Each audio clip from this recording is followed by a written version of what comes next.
Hello friends, और क्या आपने कभी किसी ऐसी चीज के बारे में सुना है जिसका कोई मतलब ही नहीं बनता? हमारे इस रहस्यमय दुनिया में कई सारी ऐसी चीज है जिसे आधुनिक विज्ञान अभी तक पूरी तरह से समझ नहीं पाया है, जैसे जानवरों का अचानक से आसमान से गिर पड़ना, या फिर किसी व्यक्ति का किसी बेहद ही गंभीर बीमारी से अचानक ही ठीक हो जाना, वो भी बिना किसी दवाई की जरूरत के बिना। क्यों चौंक गए ना आप भी? तो इस वीडियो को अंत तक जरूर देखना, क्योंकि आज हम बात करेंगे कुछ ऐसी ही चीजों के बारे में जो कि आपको महसूस तो होती है, लेकिन विज्ञान को उसे समझने में अभी तक नाकामयाबी ही हासिल हुई है। तो दोस्तों, अगर आप मेरी वीडियोस देखते हो तो आपको ब्लैक होल्स के बारे में तो पता ही होगा। ब्लैक होल्स अंतरिक्ष में मौजूद एक ऐसी चीज है जिसका ग्रेविटेशनल पुल यानी कि गुरुत्वाकर्षण सबसे ताकतवर माना जाता है, और आज तक ऐसी कोई चीज नहीं है जो उसे पार कर सके। तो क्या होगा अगर आप किसी ब्लैक होल में गिर जाए? आप यही सोच रहे होंगे कि अगर ऐसा हुआ तो आप उसकी तरफ बेहद ज्यादा गुरुत्वाकर्षण बल होने की वजह से खिंचते चले जाओगे, किसी लंबी रस्सी की तरह, और आपके पूरे शरीर के चिथड़े उड़ जाएंगे, ठीक वैसे ही जैसे किसी रुई को उधेड़ा जाता है। बट वैज्ञानिकों का ये मानना है कि ब्लैक होल्स में गिरने के परिणाम का अंदाजा लगाना उतना भी आसान नहीं है। ये बेहद ही कॉम्प्लिकेटेड है। इस पहेली को सुलझाने में विज्ञान ने अनेक प्रयोग किए हैं, लेकिन अभी तक सभी असफल हुए हैं, और कई वैज्ञानिक बेहद ही चौंकाने वाले नतीजों पर पहुंचे हैं, जिनमें से एक ये कहता है कि जब आप किसी ब्लैक होल में प्रवेश करते हैं तो आपकी रियलिटी यानी वास्तविकता दो हिस्सों में बंट जाएगी। एक वास्तविकता में आपका नामो निशान इस ब्रह्मांड से हमेशा हमेशा के लिए मिट जाता है, जैसे कि आपने और कई लोगों ने पहले से ही सोचा था।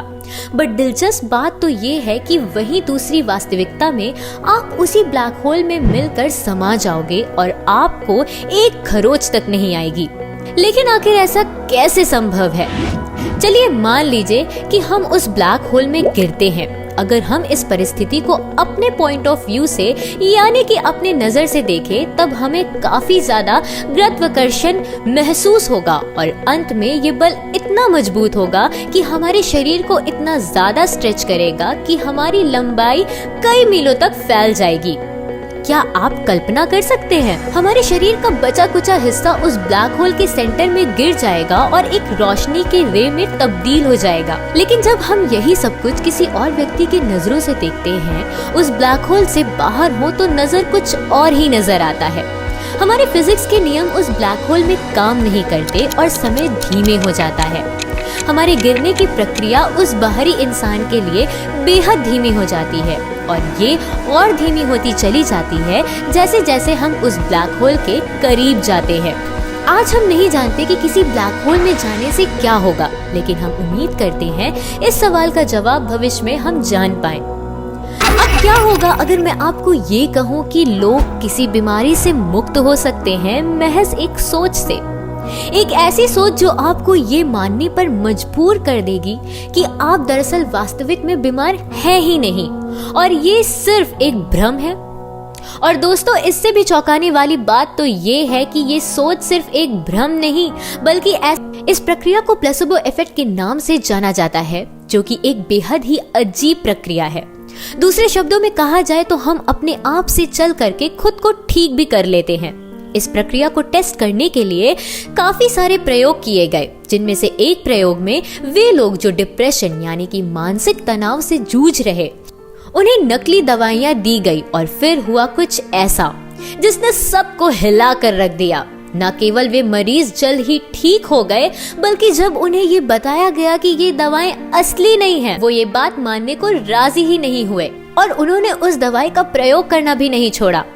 एक बात तो साफ हो जाती है, और वो ये कि हमारा दिमाग हमारी कल्पना से भी अधिक प्रभावशाली है, और अगर इसको सही समय और दिशा में इंसान बड़े से बड़ा काम को अंजाम दे सकता है। तो दोस्तों, अपने आप को कभी कम मत आंकिए, और कुछ न कुछ प्रोडक्टिव करने का हमेशा ही प्रयत्न करते रहिए। अब आप सब ये तो जानते ही होंगे कि उबासी लेना यानी यौन करना, ये किसी भी इंसान के लिए बेहद ही समान सी बात है। और दिलचस्प बात तो ये है कि जब हम और किसी इंसान को यौन करते हुए देखते हैं, तो हम भी कई एक बार उन्हें देखकर यौन कर देते हैं। कुछ लोग तो इसके बारे में ही सोचकर उबासी लेना शुरू कर देते हैं। क्या आपने अभी यौन किया? ये एक इर्रेशनल यानी कि तर्कहीन बात है जो कि किसी साए की तरह हर तरफ हमारा पीछा करती है। हम चाह कर भी इसे रोक नहीं सकते। लेकिन सवाल ये उठता है कि हम तब क्यों यौन करते हैं जब हम किसी और को यौन करते हुए देखते हैं।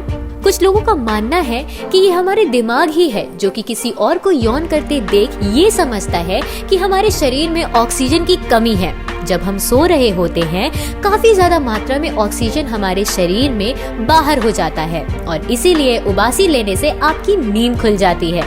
लेकिन ये महज एक संभावना है और यकीन से कोई नहीं कह सकता कि इसकी असली वजह ये है। अब आपको झीलों का रंग हमेशा नीला ही होता है। अगर आप किसी भी सेकंड क्लास में पढ़ने वाले बच्चे से ये सवाल पूछेंगे तो जाहिर सी बात है कि वो भी यही जवाब देगा। ऐसा इसलिए क्योंकि दुनिया में जितनी भी झीलें और समुद्र है उन सब का रंग नीला है। लेकिन दोस्तों आप ये सुनकर चौंक जाएंगे कि ऐसा दरअसल है नहीं। ऑस्ट्रेलिया में पाए जाने वाली एक झील है लोकप्रिय बबल गम जैसे गुलाबी रंग के लिए, न केवल वहां रहने वाले लोगों के लिए बल्कि बाहरी देशों से आए हुए टूरिस्ट के लिए भी।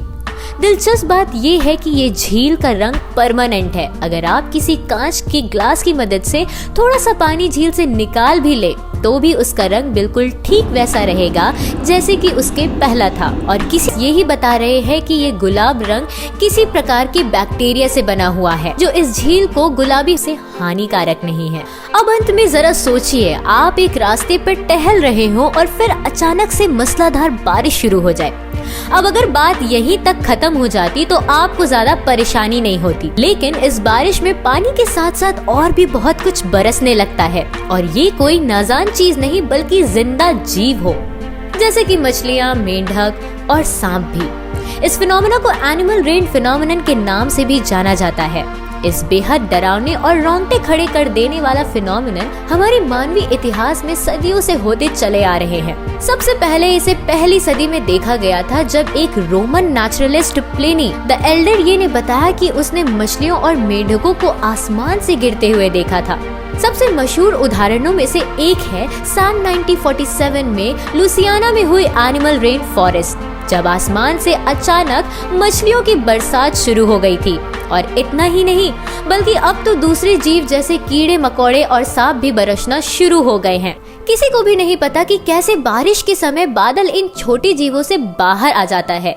कुछ का मानना है कि हवाओं और लहरों की वजह से ये जीव बादलों में जाकर फंस जाते हैं, जो कि आप अगर मेरी मानो तो कुछ ज्यादा ही हजम होने वाली बात है और वास्तविकता में कोई नहीं जानता कि ऐसा क्यों होता है।